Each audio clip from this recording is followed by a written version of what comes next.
प्रभु का धन्यवाद हो। आज प्रभु का दिन है। దేవుని స్తోత్రములు ఈ దినము ప్రభు దినము। आज जो है 17 तारीख मई है।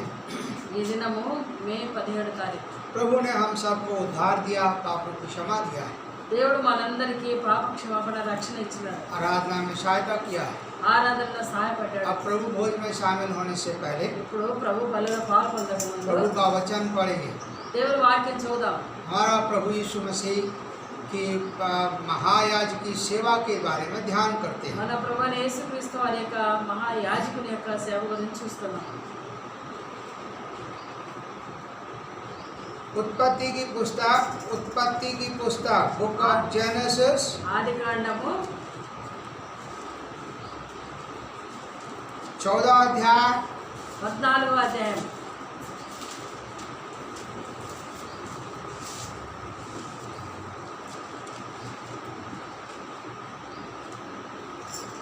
17 पद से लेकर 24 तक पढ़ेंगे। ఆదికాండము 14వ అధ్యాయము 17వ వచనం నుంచి 24 వరకు చదువుకున్నాం। बारी बारी से पढ़ते हैं। एक मैं पढ़ूंगा, दूसरा आप लोग पढ़ना। మార్చి చదువుకున్నాము। ఒకటి బ్రదర్ చదువుతారు, ఇంకోటి మనం చదువుతాం। जब वह कदोर्ला ओमेर और उसके साथी राजाओं को जीत कर लौटा आता था, तब सदोम का राजा शाबे नामक तराई में, जो राजा की तराई कहलाती है, उसे भेंट करने के लिए आया। మరియు షాలేము రాజైన మెల్కీసెదెకు రొట్టెలు ద్రాక్షారసం తీసుకొని వచ్చాను। అతడు సర్వోన్నతుడైన దేవునికి యాజకుడు। और उसने अब्राहम को ये आशीर्वाद दिया, और परम प्रधान ईश्वर की ओर से, जो आकाश और पृथ्वी का अधिकारी है, तू धन्य हो। అప్పుడు అతడు అబ్రాహామును ఆశ్రయించి ఆకాశమునకు భూమికి సృష్టికర్త అబ్రాహాము, నీ శత్రువులను నీ చేతికి అప్పగించిన సర్వోన్నతుడగు దేవుడు స్తుతింపబడుగాక అని చెప్పాను। అప్పుడు तब सदोम के राजा అన్నిటిలో ఇతనికి 10వ వంతు ఇచ్చాను। तब सदोम के राजा ने अब्राहम से कहा, प्राणियों को तो मुझे दे और धन को अपने पास रख।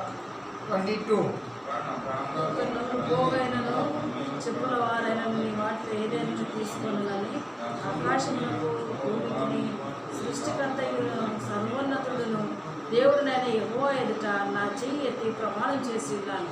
उसकी मैं यह शपथ खाता हूँ, जो कुछ तेरा है उसमें न तो मैं एक सूट और न जूती का बंधन, न कोई वस्तु लूँगा कि तू ऐसा न कहने पाए, अब्राहम मेरे कारण धनी हुआ। 24 అయితే ఈ పడుచువారు భుజించినదే తప్ప నాతో కూడా వచ్చిన ఆనేరు ఎష్కోలు మమ్రే అనే వారికి ఏ ఏ భాగములు రావలేనో ఆయా భాగములు మాత్రం వారిని తీసుకుని మని సుధమరాజుతో చెప్పాను। प्रभु अपने वचन पर आशीष दे। దేవుడు చదవబడిన భాగాన్ని ఆశ్రయించి प्रार्थना करेंगे वचन के लिए। ప్రార్థన చేస్తాం। వాక్యం हमारे प्रेमी स्वर्गीय पिता परमेश्वर, आपका धन्यवाद हो इस सुंदर अवसर के लिए, सुंदर दिन के लिए, विजय के दिन के लिए। प्रभु का दिन है जो आपने हमें उद्धार का रूप देकर हमें अपना बेटा और बेटी और संतान बनाया। आपकी स्तुति करते हैं। अब हम आपकी भोज में शामिल होने आए हैं। प्रभु हमारी सहायता करें, मुझसे बात कर, हमसे बात कर, भाषांतर करें, अपनी दासी की मदद कर तेलुगु में। प्रभु प्रार्थना भाई बहनों से बातें करें, अपने लोगों से बातें करें जो तेरी आवाज़ सुनेंगे। प्रभु आपके वचन के अनुसार हमको चलना सिखाइए। प्रार्थना प्रभु यीशु के नाम से मांगते हैं, आमीन।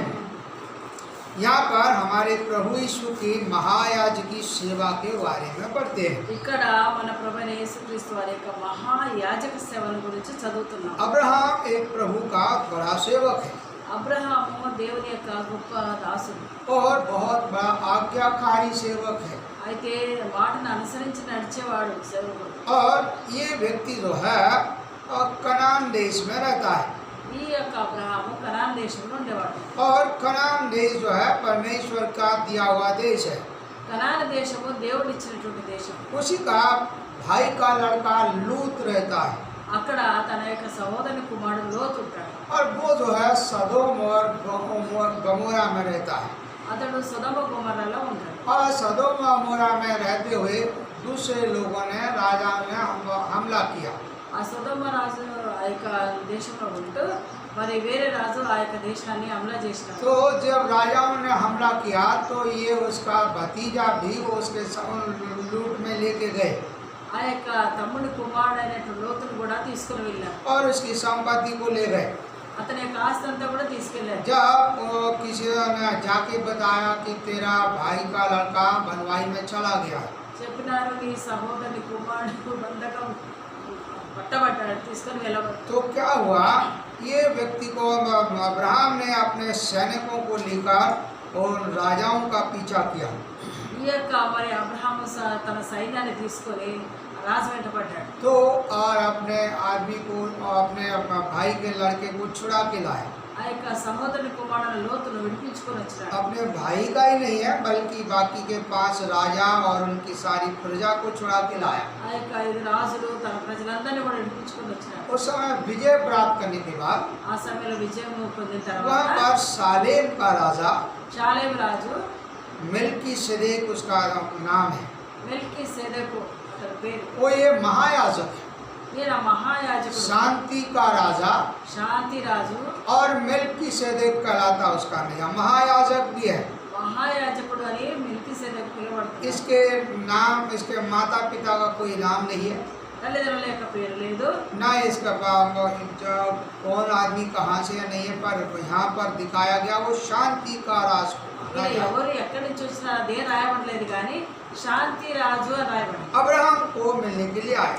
అబ్రహామును కలవడానికి వచ్చినాడు. अब्राहम क्या किया, विजय प्राप्त किया। అబ్రహాం ఏం చేసినాడు, విజయాన్ని పొందినాడు. तो जब विजय प्राप्त करने के बाद प्रभु भोज लेके आता है, ఆ విజయం పొందిన తర్వాత మరి ప్రభు యొక్క బలం తీసుకుని వచ్చినాడు. तो हमें यहाँ पर प्रभु क्या बताता है, ఇక్కడ ప్రభు ఏం చెప్తున్నాడు, प्रभु भोज जो है ప్రభు యొక్క బల్ల विजयशाली क्रिश्चियनों के लिए है।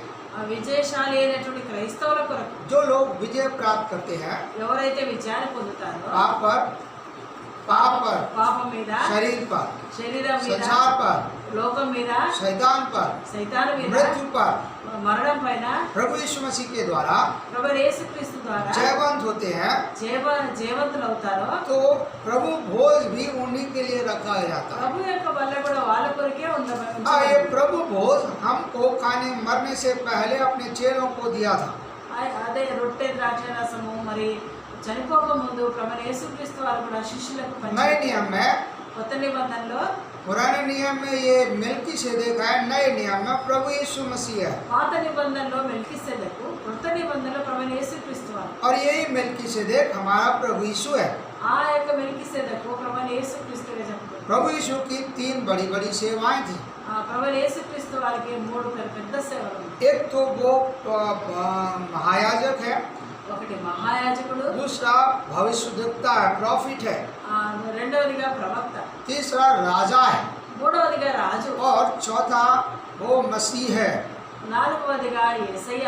हाँ, ये बातों में हम चारों का ध्यान नहीं कर रहे, पर वो प्रधान याजक के बारे में पढ़ते हैं। ఈ నలుగురి మీద అయితే మనం ధ్యానం చేయట్లేదు, కానీ ప్రధాన యాజకుల గురించి చూస్తున్నాం. और अगर थोड़े आगे बढ़े तो परमेश्वर के मंदिर में महायाजक हारून रहता था। ఇంకా ముందుకు మనం పోతే మందిరంలో ప్రధాన యాజకుడు అహరోను ఉండేవాడు. हारून क्या करता था, साल में एक बार खून लेकर अति पवित्र स्थान में जाता था। సంవత్సరానికి ఒక్కసారి రక్తాన్ని చేత పట్టుకొని అతి పరిశుద్ధమైన స్థలానికి వెళ్ళేవాడు, अपने लिए और प्रजा के लिए, మన కొరకు, ప్రజలందరి కొరకు. और जिससे परमेश्वर देखकर परमेश्वर अपनी प्रजा की रक्षा करता था। దీన్ని ప్రభు చూసి ఆయన ప్రజలను రక్షించేవాడు. और नए नियम में अगर और पढ़ते हैं ఇంకా కొత్త నిబంధన చూస్తే तो महायाजक कैसा है, अपना प्राण देता है। మహాయాజకుడు ఎట్లా అంటే తన ప్రాణాన్ని ఇచ్చినాడు. पुराने नियम में महायाजक दूसरों का खून लेके जाता है। ఆ పాత నిబంధనలో మరి వేరే యొక్క రక్తాన్ని తీసుకొని పోయేవాడు. नए नियम में अपना खून लेकर, కొత్త నిబంధనలో తన సొంత రక్తాన్ని తీసుకొచ్చి, पवित्र खून। పవిత్రమైన प्रभु రక్తం. यीशु कभी पाप नहीं किया, ప్రభు యేసుక్రీస్తు వారు ఎప్పుడు పాపం ना చేయలేదు. पाप को जानता है, ఆయన పాపాన్ని కూడా ना ఎరగడు. पाप कभी उसने किया है। ఆయన ఎప్పుడు పాపం చేయలేదు. पवित्र प्रभु है। పరిశుద్ధ దేవుడు. आज वो हमारे लिए प्रार्थना करने वाला महायाजक बन गया। ఆయన మన కొరకు ప్రార్థించేటువంటి ప్రధాన యాజకుడు. आज वो हमको स्वीकार करने वाला हो, ఆయన మనల్ని అంగీకరించేవాడు, हमको प्रेम करने वाला व्यक्ति। మనల్ని ప్రేమించేవాడు. इसलिए हर एक जो विश्वासी कहलाते हैं, ప్రతి ఒక్కరు విశ్వాసం అనిపించుకునే వాళ్ళు, हमारे अंदर वो मसीह के स्वभाव होना चाहिए। మనందరి ఎడల దేవుని యొక్క స్వభావం ఉండాలి. पहली स्वभाव देखेंगे मसीह का, जो महायाजक है మొదటిగా చూస్తున్నాము ప్రభువైన యేసుక్రీస్తు వారి గురించి మహాయాజకుడుగా कि वो हमारा दयालु या विश्वास योग्य महायाजक। ఆయన దయాళుడు విశ్వాసయోగ్య నమ్మకస్తుడైనటువంటి इब्री पत्रिका ఎబ్రీ పత్రిక हिब्रूस 2 में पढ़ते हैं। ఎబ్రీలకు రాసిన పత్రిక 2వ అధ్యాయము पहला जो है महायाजक का गुण के बारे में, మొదటిగా మహాయాజకుని యొక్క గుణం 17 नंबर का पद। ఎబ్రీ పత్రిక इस कारण उसको चाहिए था कि वो सब बातों में अपने भाइयों के समान बने, जिससे वह उन सब बातों में जो परमेश्वर के संबंध रखते हैं एक दयालु और विश्वास योग्य महायाजक बने, ताकि लोगों के पापों के लिए प्रयासित करे। 17 नंबर 2 अध्याय का 17। 2వ అధ్యాయము 17వ వచనం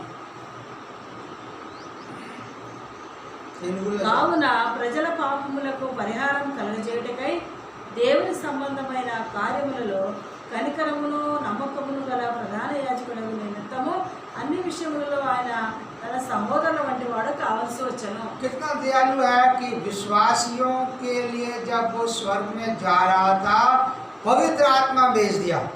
ఆయన విశ్వాసుల వరకు ఆయన వెళ్తున్నప్పుడు పరిశుద్ధాత్మ దేవుడు పంపించాడు। हाँ, अपना हमारी सहायता करने के लिए మనకు సహాయం చేయడానికి वो आप स्वर्ग में गया, जमीन पर पवित्र आत्मा भेज दिया పరలోకానికి వెళ్ళి మళ్ళా భూలోకానికి పరిశుద్ధాత్మను పంపించాడు। और आज वो हमारी मदद करने के लिए तैयार है ఈ రోజు మనకు సహాయం చేయడానికి ఆయన సిద్ధంగా ఉన్నాడు। और हर एक परीक्षा से बचाता है। ప్రతి ఒక్క పరీక్షలో నుంచి ఆయన మనల్ని కాపాడతాడు। परीक्षा पाप नहीं है, పరీక్ష సమస్యలు దుఃఖము परीक्षा में आप जा सकते हैं, పరీక్షలో మనం వెళ్ళొచ్చు, मगर पाप से उस बुराई से बचाने की सामर्थ्य प्रभु यीशु के पास है। ఆ పాపం నుంచి చెడుగు నుంచి విడిపించబడడానికి ప్రభువైన యేసుక్రీస్తు వారు శక్తినిస్తాడు। वो हमारा दयालु है, ఆయన మనకు దయాళుడు सहायक है।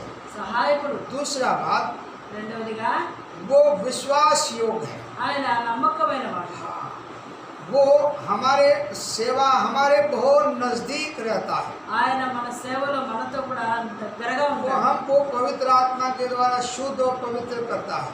ఆయన తన పరిశుద్ధాత్మ ద్వారా మనల్ని మరి శుద్ధీకరిస్తాడు। वो जो कहता है करके दिखाता है। ఆయన ఏవైతే చెప్తాడో అది చేసి वो చూపిస్తాడు। वचन देता है, वचन पूरा करता है। వాగ్దానం ఇస్తాడు, వాగ్దానం నెరవేరుస్తాడు। वो अपने चर्च के लिए उसने प्राण दे दिया ఆయన తన సంఘం కొరకు ప్రాణం పెట్టాడు, ताकि चर्च को पवित्र करे, సంఘాన్ని పరిశుద్ధపరచడానికి, चर्च को परमेश्वर के सामने खड़ी करे। సంఘాన్ని ప్రభుని దేవుని ఎదుట నిలబెట్టడానికి विश्वास योग्य है। నమ్మకమైన వాడు। फिर है तीसरा गुण उसमें మూడవ స్వభావము सिंपैथी। सिंपैथी का मतलब है एक तरह दया दिखाने वाला। ఆ దయ చూపించేవాడు। दया अलग है, पर एकदम कोई अचानक अपन कोई मर गया या कोई दुखा रास्ते में मिल गया, अपन क्या करते, बहुत बुरा हो गया ऐसा। ఎవరన్నా చనిపోయినా ఏమన్నా ఏమనుకుంటాం, అయ్యో చాలా చెడ్డగా అయింది అనుకుంటాం। हाँ, अपन क्या करते हैं, एक बार दया दिखाते हैं, वो हमारी दया झूठी है, कुछ फायदा नहीं। మనం ఏమో దయ చూపించినట్టుగా చేస్తాం కానీ అది అబద్ధం।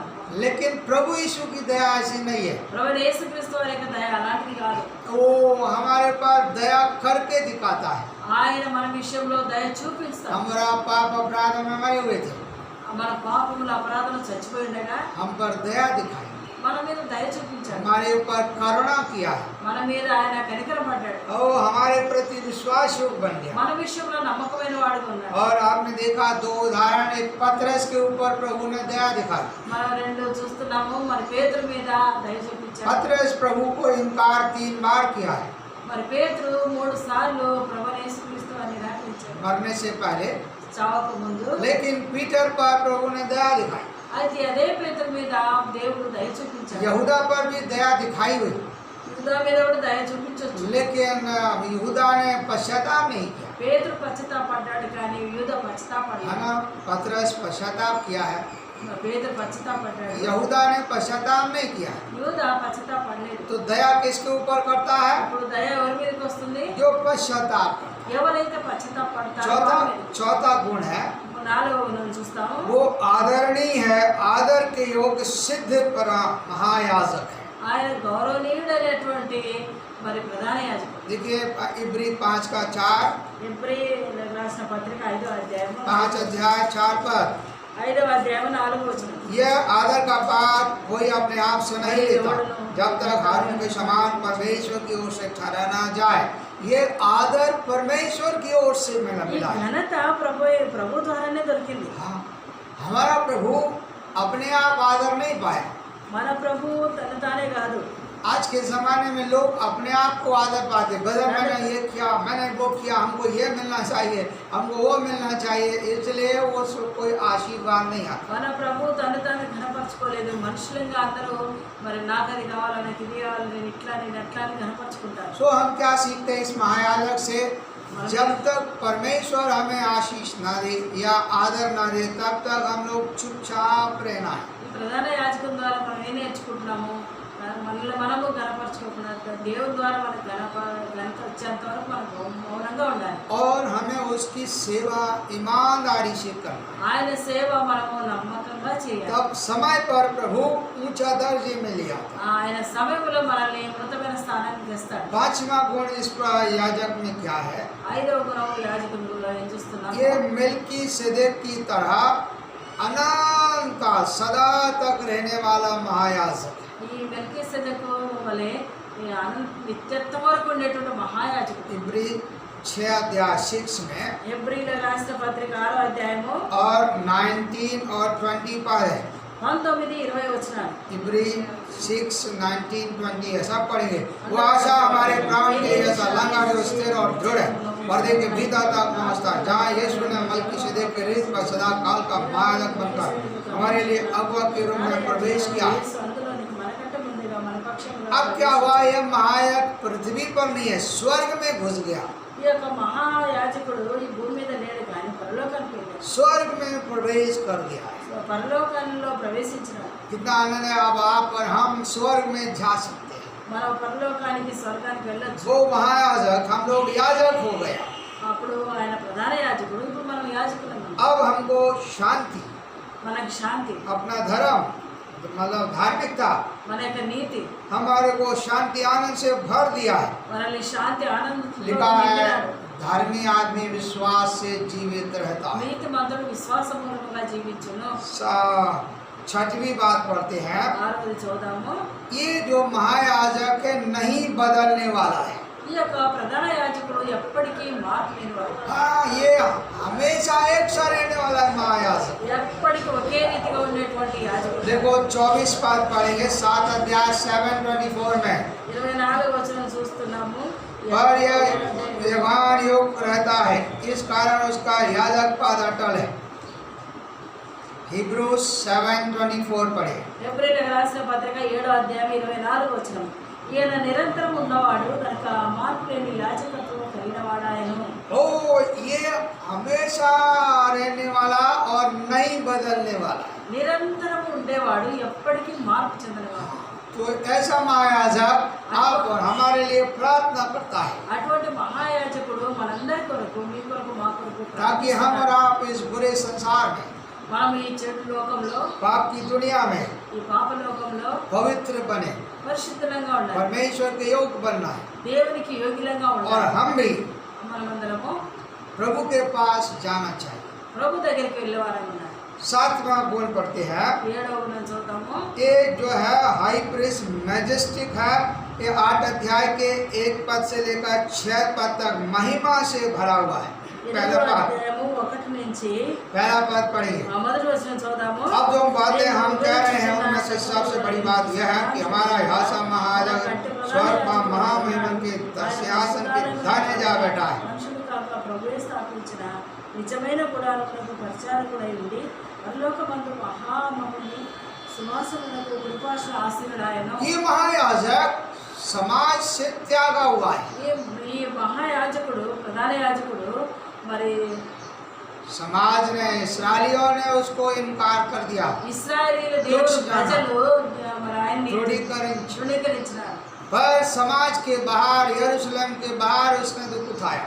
సమాజము బయట, యెరూషలేము బయట ఆయన దుఃఖపడవలసి వచ్చింది. हाँ, उसको कोई जेल में डालने की जरूरत नहीं थी।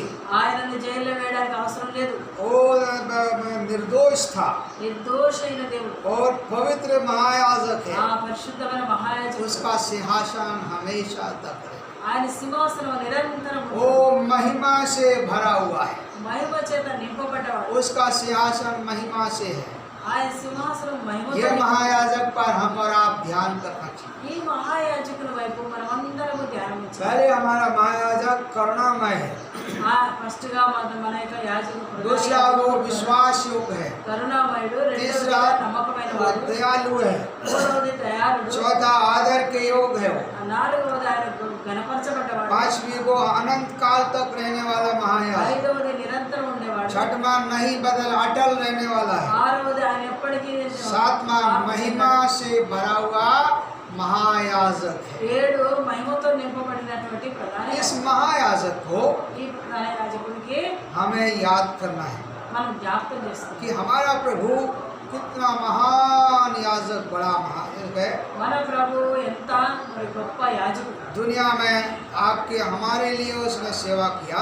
ఈ లోకంలో మనందరి కొరకు ఆయన సేవ చేశాడు. आप और हमें पवित्र बनाने के लिए प्राण दे दिया। మనందరినీ పరిశుద్ధపరచడానికి ఆయన मारा गया, गाड़ा गया, झूठा है, మారగా చనిపోయి సమాజం తిరిగి లేచినాడు. विजयशाली हुआ, విజయవంతుడైనాడు. स्वर्ग में गया, పరలోకానికి వెళ్ళాడు. आज पिता के दाहिने ओर बैठा हुआ है। ఈ రోజు తండ్రి కృపాసనం కూర్చొని ఉన్నాడు. आज हमारे दुख तकलीफों के लिए, ఈ దినం మనకు हमारी समस्याओं के लिए, సమస్యల కొరకు, हमारी कैसी भी जीवन की समस्याएं हों, మన యొక్క ఎలాంటి జీవితం కొరకైన आप సమస్యలు, कैसे भी संकट में हों, ఎటువంటి కష్టాలు ఉన్నప్పుడు अगर प्रभु के पास आएंगे, ప్రభు దగ్గరికి వస్తే आपकी हर समस्या का उत्तर प्रभु यीशु के पास है। ప్రతి సమస్యకు జవాబు ప్రభు దగ్గర ఉంది. पिता के दाहिने ओर बैठा हुआ है, ఆయన తండ్రి కృపాసనం महिमा से भरा हुआ है, మహిమతో నింపబడ్డవాడు. आपको अपनी महिमा में ले जाने के लिए तैयार है। ఆ నిన్ను నన్ను ఆ మహిమలోకి తీసుకుపోవడానికి तो సిద్ధంగా प्रभु ఉన్నాడు. सहायता करे, हम अपने आप को जांचें और फिर योग से हिस्सा लें। ప్రభు సహాయం చేయని గాక మనల్ని మనం పరీక్షించుకొని ప్రభు వలలో పాల్గొంటాం. पहला कोरिन्थी 11 अध्याय पढ़ते हैं।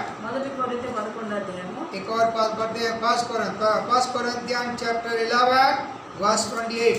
మొదటి కొరింథీ 11వ అధ్యాయము.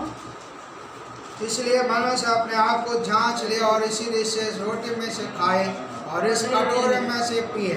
కాబట్టి 11:28 కాబట్టి ప్రతి మనుషుడు తన తాను పరీక్షించుకోవాలను, అలాగే చేసి ఆ రొట్టె తిని ఆ పాత్రను త్రాగవలను. तो हम प्रभु को याद करते हुए अपने आप को जांचें कि प्रभु के महायाजक के समान हमारी जीवन है या नहीं। మనము ప్రభుని జ్ఞాపకం చేసుకొని మనల్ని మనం పరీక్షించుకొని ప్రధాన యాజకుడికి తగిన జీవితం ఉందా లేదా అని हमको याजक बनाए। మనల్ని యాజకులుగా చేసి याजक दयालु होना चाहिए, యాజకుడు దయచూపవాడుగా ఉండాలి. हम विश्वास योग्य होना चाहिए, విశ్వాసయోగ్యులుగా ఉండాలి. दयालु होना चाहिए, करुणामय होना चाहिए, కరుణాకరమైన వాడుగా ఉండాలి. और हम आदर के योग्य होना चाहिए, గౌరవనీయుడిగా ఉండాలి. और हम अनंत काल के लिए हमको प्रभु ने चुना है। నిత్యత్వం వరకు ఆయన మనల్ని नहीं बदलने वाली सेवा दिया है, ఆయన ఎప్పుడు మార్పు చెందని महिमा से भरी हुई सेवा आपने को दी है। మహిమతో నింపబడిన సేవను మనకి ఇచ్చాడు. उसके योग्य हम लोग है या नहीं। దీనికి యోగ్యులంగా మనం ఉన్నామా अपने లేదా? आप को जांचें और परखें, మనల్ని మనం పరీక్షించుకొని फिर योग्य से हिस्सा लें, యోగ్యమైన రీతిగా ప్రభు బలలో పాల్గొంటాం. प्रार्थना करें। ప్రార్థన చేస్తాం. हमारे प्रेमी स्वर्गीय